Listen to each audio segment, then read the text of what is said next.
नमस्कार दोस्तों, आप सभी का स्वागत है आप सभी का अपने यूट्यूब चैनल परीक्षा की शिक्षा में। आई होप कि आप सभी अच्छे होंगे और आपकी ऊपर से पीटी की तैयारी एकदम अच्छे से चल रही होगी। आप सभी से एक रिक्वेस्ट है, अगर आप हम चैनल पर पहली बार हैं, वीडियोस पसंद आ रही है तो वीडियोस को सब्सक्राइब चैनल को सब्सक्राइब कर जुड़िए, वीडियोस को लाइक कीजिए, अपने दोस्तों के साथ शेयर कीजिए। और आप सभी के लिए हमने ऊपर टिप से पीटी के रिलेटेड सब्जेक्ट वाइज प्लेलिस्ट तैयार कर दी है हमारे चैनल पर, तो आप जाके उसको भी अटेंड कर सकते हैं, जिससे आपकी जो कंप्लीट तैयारी है पूरी हो जाएगी। तो चलिए आज देखिए, आपकी जो प्रैक्टिस सेट की क्लास है, इसमें आपके हिंदी, जीके, जीएस और करंट अफेयर का क्वेश्चन है। तो क्लास शुरू करते हैं, और क्लास में आप सभी से रिक्वेस्ट है, क्वेश्चन अटेंड कीजिए, उसको आंसर देने की कोशिश कीजिए, जिससे आपकी तैयारी और भी अच्छे से होगी। जिससे आपको खुद पता चलेगा कि आप कितने क्वेश्चन के आंसर दे पा रहे हैं। ठीक है, तो चलिए देखते हैं। आपका जो पहला क्वेश्चन है हिंदी से है, तद्भव और तत्सम रूप का कौन सा युग्म सही नहीं है, बताइए। यहाँ पे चार दिए गए हैं, इसमें से बताना है आपको कौन सा एक युग्म सही नहीं है, तद्भव, तत्सम और तद्भव का। तो देखिए यहाँ पे जो ये दिया गया है, बी ए बी सही है। कपित, कैत, अष्ट, आठ और कुची, कोक, जो तीन दिए गए हैं आपके सही है। लेकिन जो आपका कड़ाहट और कड़ा दिया गया है, ये आपका सही युग्म नहीं है। तो ऑप्शन नंबर जो यहाँ पे ए दिया गया दोस्तों, आपका राइट आंसर हो जाएगा। कड़ा आपका होता है कटा आकार और तद्भव रूप। तो याद रखिएगा आप लोग, कड़ा आपका कटा आकार तद्भव रूप होता है। चलिए अगला क्वेश्चन है 37 नंबर, इस पे बताइए आपका राइट आंसर क्या हो जाएगा। निम्नलिखित शब्दों में किसमें उपसर्ग का निर्देश अशुद्ध है, बताइए। निम्नलिखित शब्दों में से किसमें उपसर्ग का निर्देश अशुद्ध है।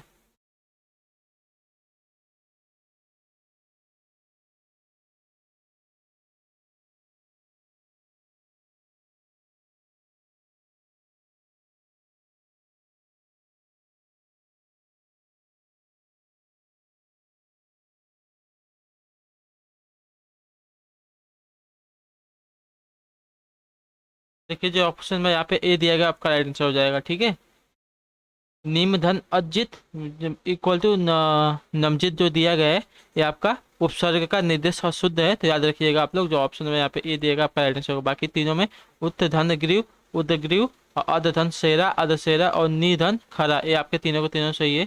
और देखिए निमजित में आपका नी होता है पहले, फिर मज्ज होता है, फिर कथ होता है। ठीक है, याद रखिए, नी धन मज्ज, मज्ज धन कत। ठीक है, अब आधा क और त होता है यहाँ पे, तो याद रखिएगा आपका ऐसा होता है इसका। तो याद रखिएगा, नी धन मज धन कत ऐसा होता है इसका उपसर्ग। तो अब यहाँ पे नी उपसर्ग लगा होता है, तो ऑप्शन में यहाँ पे ये दिया गया, आपका राइट आंसर हो जाएगा। चलिए अगला क्वेश्चन देखते हैं। 38 पे बताइए, इस पे राइट आंसर क्या हो जाएगा साथी आप सभी का। किस शब्द का तत्सम रूप है, किस शब्द का तत्पुरुष समास है, किस शब्द में तत्पुरुष समास है। तत्सम रूप नहीं पूछा है, तत्पुरुष समास पूछा है, तो बताइए। तो तत्पुरुष समास आपका देखिए मधुमक्खी है यहाँ पे, तो ऑप्शन नंबर यहाँ पे आपका डी राइट होगा। चलिए अगला क्वेश्चन देखते हैं। 39 नंबर, इस पे बताइए आप सभी का राइट आंसर क्या हो जाएगा। सिर पर सवार रहना मुहावरे का अर्थ क्या है। सिर पर सवार रहना मुहावरे का अर्थ क्या होता है, बताइए।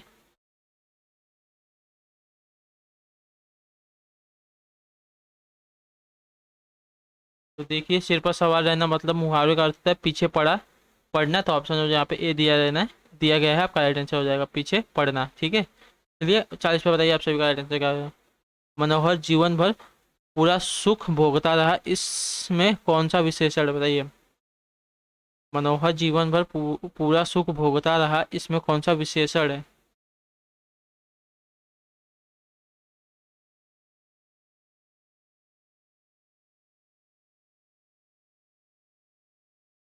तो जिन विशेषण शब्दों में संज्ञा या सर्वनाम शब्दों के गुण दोष का बोध हो, उन्हें गुणवाचक विशेषक कहते हैं।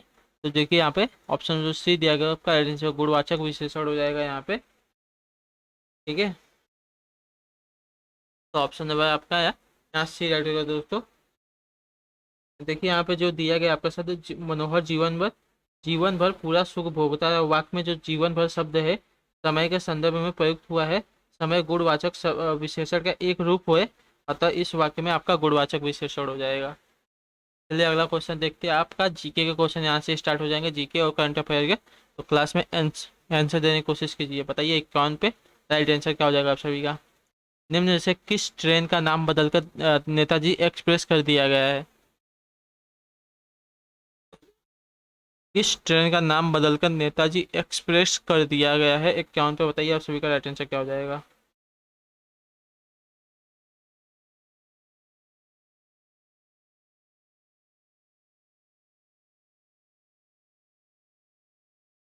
तो विक्रमशिला एक्सप्रेस जो ट्रेन थी इसका नाम बदलकर आपका नेताजी एक्सप्रेस कर दिया गया, तो ऑप्शन यहाँ पे सी दिया गया दोस्तों, आपका राइट आंसर हो जाएगा। ठीक है। भारतीय रेलवे द्वारा 23 जनवरी 2021 को स्वतंत्रता सेनानी सुभाष चंद्र बोस को श्रद्धांजलि देते हुए, मतलब सॉरी, जो आपका ऑप्शन सी नहीं, ऑप्शन जो बी दिया गया आपका राइट आंसर हो जाएगा। हावड़ा कालका मेल। हावड़ा कालका मेल का नाम बदलकर आपका नेताजी सुभाष चंद्र बोस रख दिया गया है। तो ऑप्शन नंबर यहाँ पे जो बी दिएगा आपका राइट आंसर हो। चलिए अगला क्वेश्चन देखते हैं। 52 पे बताइए आप सभी का राइट आंसर क्या हो जाएगा दोस्तों। केंद्र सरकार ने नेताजी सुभाष चंद्र बोस की जयंती को किस दिवस के रूप में मनाए जाने की घोषणा की है? बताइए। नेताजी सुभाष चंद्र बोस की जयंती को किस दिवस के रूप में मनाए जाने की घोषणा की गई है आपकी केंद्र सरकार द्वारा? तो पराक्रम दिवस। ठीक है। ऑप्शन नंबर जो यहाँ पे भी दिएगा आपका राइट आंसर हो जाएगा साथियों, याद रखिएगा। चलिए नेक्स्ट क्वेश्चन देखते हैं। 53 पे बताइए आप सभी का राइट आंसर क्या हो जाएगा। गणतंत्र दिवस परेड में फाइटर प्लेन उड़ाने वाली पहली भारतीय फाइटर निम्न में से कौन बनी है? 53 पे बताइए आप सभी का राइट आंसर क्या हो जाएगा। गणतंत्र दिवस परेड में फाइटर प्लेन उड़ाने वाली पहली महिला फाइटर निम्न में से कौन बनी है? तो भावना कांत। ठीक है। भावना कांत बनी है आपकी पहली महिला उड़ा फाइटर। तो ऑप्शन जो यहाँ पे बी दिएगा आपका राइट आंसर हो जाएगा। चलिए अगला क्वेश्चन है। 54 पे बताएं कोशिश की आप सभी का राइट आंसर क्या हो जाएगा दोस्तों। विश्व मौसम विज्ञान दिवस 2021 का मुख्य विषय क्या था? बताइए। विश्व मौसम विज्ञान 2021 का मुख्य विषय क्या था?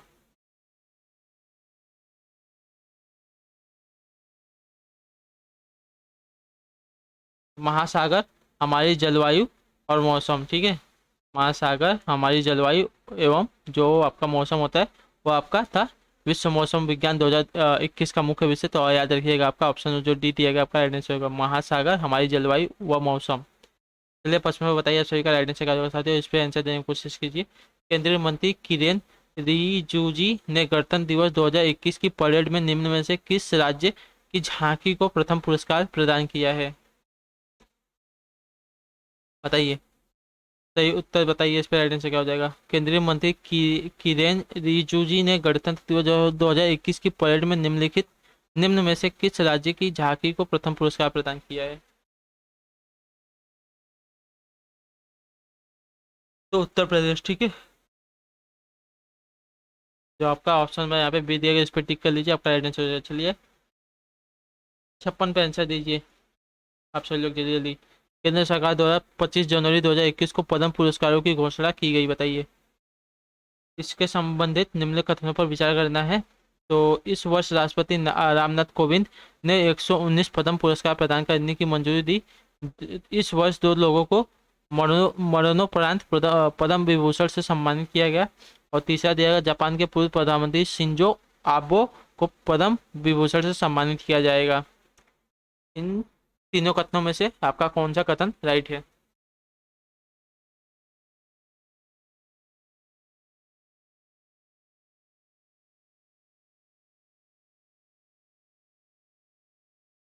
तो देखिए यहाँ पर जो ऑप्शन नंबर ए दिया कथन ए दिया गया है, इस वर्ष राष्ट्रपति रामनाथ कोविंद ने 119 पद्म पुरस्कारों को प्रदान करने की मंजूरी दी है, आपका राइट है। इस वर्ष दो लोगों को मरणोपरांत पद्म विभूषण से सम्मानित किया जाएगा, ये भी आपका राइट है। और जापान के पूर्व प्रधानमंत्री शिंजो आबो आबे को पद्म विभूषण से सम्मानित किया जाएगा, ये भी आपका राइट है। तो यहाँ पे देखिए कूट जो दिया गया है ये सभी के सभी आपका राइट है। तो ऑप्शन नंबर यहाँ पे डी दिया गया, इस पर आपका राइट आंसर हो जाएगा दोस्तों। ठीक है। याद रखिएगा। चलिए अगला क्वेश्चन देखते हैं। 57 पे बताइए आप सभी का राइट आंसर क्या हो जाएगा। वर्ष 2021 में जापान के किस पूर्व प्रधानमंत्री को भारत सरकार द्वारा देश के दूसरे सर्वोच्च नागरिक पुरस्कार पद्म विभूषण से सम्मानित किया गया है? अभी आपको पढ़ाएगा तो बताइए इस पर राइट आंसर क्या होगा। 57 पे अभी जस्ट पढ़ाया गया इसके ऊपर वाले प्रश्न में। जापान के पूर्व प्रधानमंत्री शिंजो आबे को पद्म विभूषण से सम्मानित किया जाएगा। ऑप्शन जो यहाँ पे सी दिया गया आपका, देखिए राइट हो जाएगा। शिंजो आबे को भारत के दूसरे सर्वोच्च नागरिक पुरस्कार पद्म विभूषण से सम्मानित किया गया है? तो ऑप्शन में यहाँ पे सी दिएगा, आपका राइट आंसर हो जाएगा। चलिए अगला क्वेश्चन है 58 पे, बताइए आप सभी का राइट आंसर क्या हो जाएगा साथियों। किस कंपनी को हाल ही में वित्तीय रिपोर्टिंग में उत्कृष्टता के लिए ICAI राष्ट्रीय पुरस्कार प्रदान किया गया है, बताइए।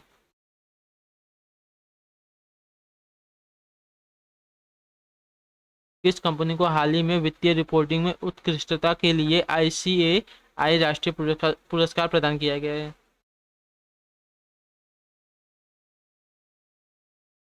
तो भारतीय हैवी इलेक्ट्रिक्स लिमिटेड, ठीक है, इसको प्रदान किया गया है आपका ICAI राष्ट्रीय पुरस्कार।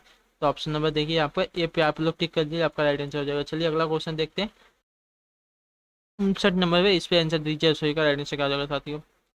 जून 2021 को नीति आयोग द्वारा SDG इंडिया इंडेक्स 2020-21 का तीसरा संस्करण जारी किया गया। इस इंडेक्स में शीर्ष स्थान पर कौन सा राज्य है?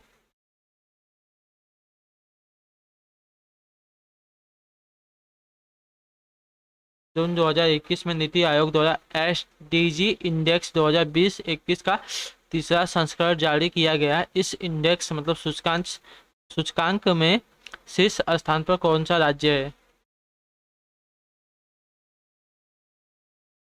तो केरल, ठीक है, आपका ऑप्शन हो यहाँ पे बी दिएगा, आपका राइट आंसर हो जाएगा। चलिए अगला क्वेश्चन देखते हैं 60 पे, बताइए आप सभी का राइट आंसर क्या होगा दोस्तों।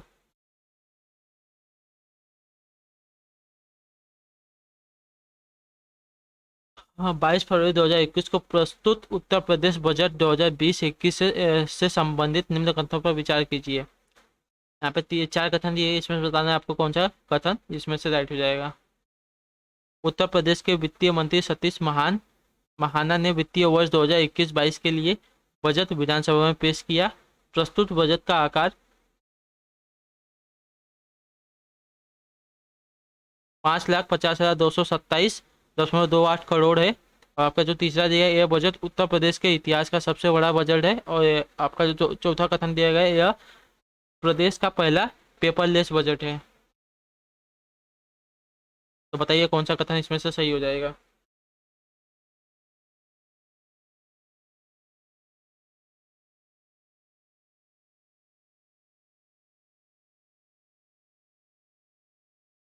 बाईस फरवरी 2021 को उत्तर प्रदेश के लिए वित्त मंत्री सुरेश खन्ना ने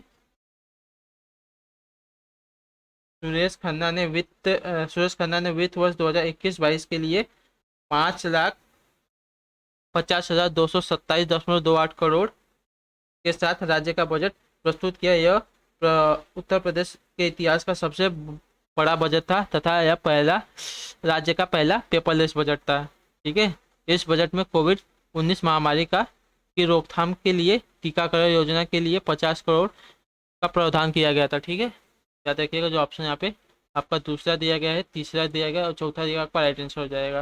ये सतीश महाना नहीं है आपके, ये आपके सुरेश खन्ना है, याद रखिएगा।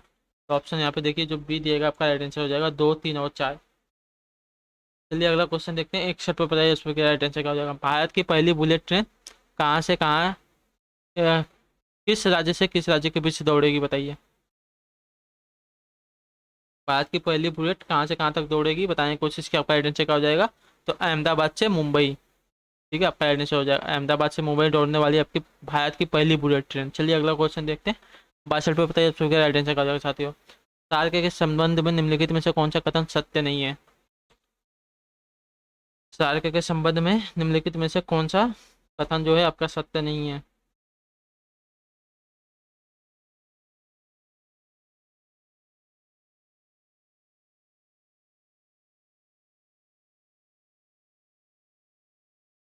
तो देख लीजिए इसका राइट आंसर क्या हो जाएगा।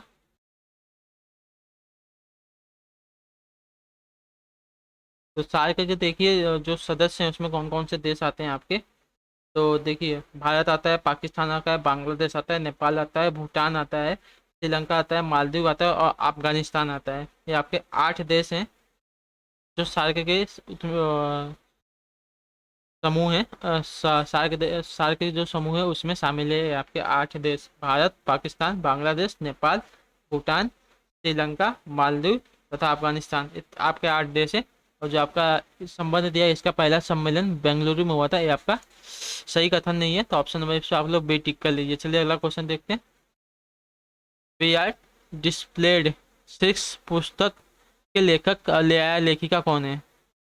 वी आर डिस्प्लेस शीर्षक पुस्तक के जो लेखक या लेखिका हैं कौन है, बताइए।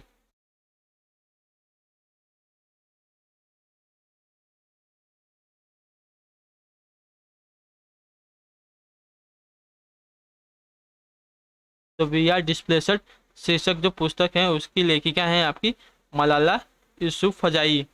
फजई है, यूसुफ फजई है, यूसुफ फजई, मलाला यूसुफ फजई है आपकी। तो ऑप्शन नंबर आपका ए पे टिक कर लिया, आपका राइट आंसर सर। दोस्तों चलिए अगला क्वेश्चन है 64 पे, बताइए आपका राइट आंसर क्या हो जाएगा।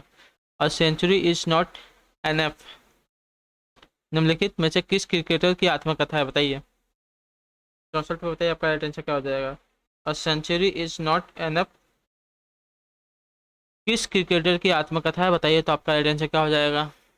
तो आपकी आत्मकथा है सौरव गांगुली की, तो सिर्फ आप लोग टिक कर लीजिए, आपका राइट आंसर हो जाएगा साथियों। चलिए अगला क्वेश्चन देखिए 65 पे, सही उत्तर क्या हो जाएगा। अमृता प्रतिम को उनकी साहित्यिक कृति किसके लिए भारतीय ज्ञानपीठ पुरस्कार से सम्मानित किया गया है, बताइए। अमृता प्रतिम को उनकी साहित्यिक कृति किसके लिए भारतीय ज्ञानपीठ पुरस्कार आपका से सम्मानित किया गया है। तो कागज और कैनवास, ठीक है, आपका राइट आंसर कागज और कैनवास के लिए इनको शायद मतलब ज्ञानपीठ पुरस्कार से सम्मानित किया गया है। तो ऑप्शन जो यहाँ पे डी दिया गया दोस्तों, इस पर आप लोग टिक कर लीजिए, आपका राइट आंसर हो जाएगा। चलिए अगला क्वेश्चन है 66 पे, बताइए आप सभी का राइट आंसर क्या हो जाएगा। साहित्यिक अकादमिक पुरस्कार पहली बार किस वर्ष दिए गए थे, बताइए। साहित्यिक अकादमिक पुरस्कार आपके किस वर्ष दिए गए थे पहली बार।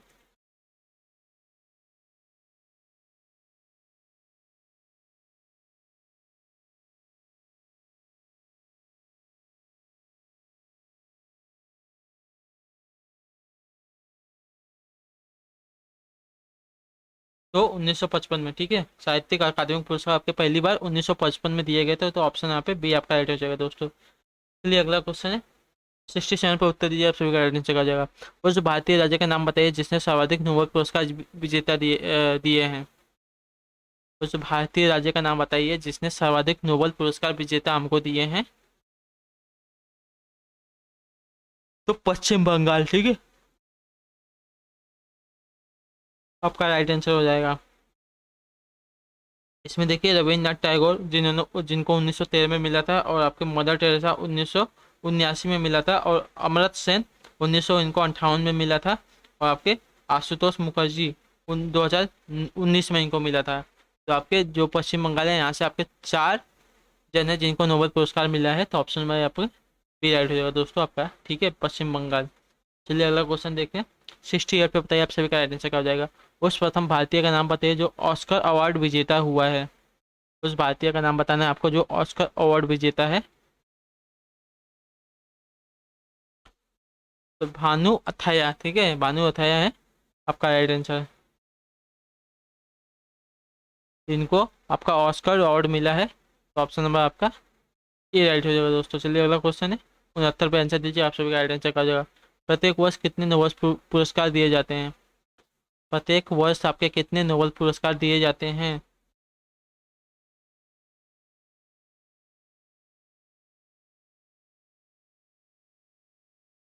तो 6, ठीक है, प्रत्येक वर्ष आपके 6 नोबेल पुरस्कार दिए जाते हैं। तो ऑप्शन नंबर आपका यहाँ पे डी पे टिक कर लिए, आपका राइट आंसर होगा दोस्तों। चलिए आपका आखिरी क्वेश्चन है, इस पे बताइए आपका राइट आंसर क्या होगा साथियों। गोल्डन पेपर ऑफ फ्रीडम पुरस्कार किससे संबंधित है। गोल्डन पेपर ऑफ फ्रीडम पुरस्कार है किससे संबंधित है। तो पत्रकारिता से, ठीक है, जो ऑप्शन यहाँ पे दिया गया आप इस पे टिक कर लीजिए, आपका राइट आंसर हो जाएगा दोस्तों, ठीक है। तो आई होप कि आपको क्लास अच्छी लगी हो, कमेंट करके बताइए आपको क्लास कैसी लगी, अच्छी लगी, बुरी लगी, जो भी आपका राय हो हमें दे सकते हैं आपके अपने कमेंट में। बाकी आपसे मिलते हैं हम आपकी अगली क्लास में, तब तक के लिए टाटा बाय बाय, जय हिंद, जय भारत।